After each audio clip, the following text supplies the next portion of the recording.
नमस्कार मैत्रिणींनो, स्वागत आहे तुमचं आपल्या छोट्याशा व्हिडिओमध्ये. तर आज आपण आपल्या व्हिडिओमध्ये ना जरा वेगळ्या विषयावर चर्चा करणार आहोत.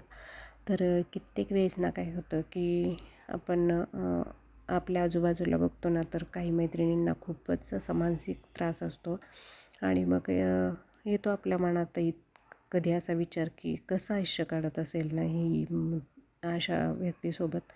तर चला, लग्न करून जेव्हा आपण येतो ना, तर प्रत्येक स्त्रीला असं वाटतं की आपल्याला चांगलं घर, चांगलं सासर किंवा चांगली फॅमिली आणि त्यातली माणसं असावीत. पण प्रत्येकीच्याच बाबतीत घडतं असं नाही. तर खूप जणींच्या बाबतीत असं होतं की बायकांना ना घरात फक्त कामवाली किंवा रोबोट असं समजलं जातं आणि तिला खूप कमी लेखलं जातं. तिला अजिबात घरात किंमत दिली जात नाही. तर त्यावेळेस ना मग असं वाटतं की घरात इतर लोक जरी चांगले असले ना, तरी नवऱ्याने पण आपल्याला समजून घेतलं पाहिजे. पण कित्येक घरात असं याच्या उलटच होतं. कारण घरातली माणसं तर खूप चांगले असतात, पण जेव्हा पतीच तिला समजावून घेत नसेल तर ती आतून पूर्णपणे कोसळलेली असते. कारण काही पुरुष तर अगदी मागच्या जन्मीच्या पापांची शिक्षा भोगतो की काय असंच आपण आपल्याशी वागतात आणि मग आपल्याला असं वाटतं आपण की पापांची शिक्षाच भोगतोय.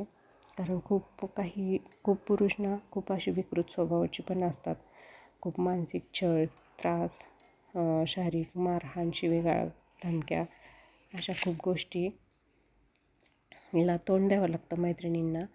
तर ह्या व्हिडिओत काही मैत्रिणींना भडकवण्यासाठी नाही, तर आपल्या आजूबाजूला जेव्हा असं आपल्या लक्षात येतं की आहेत अशाही स्त्रिया, मग त्यावेळेस मनालाच विचार पडतो की खरंच कसं आयुष्य काढत असतील ना या अशा माणसासोबत.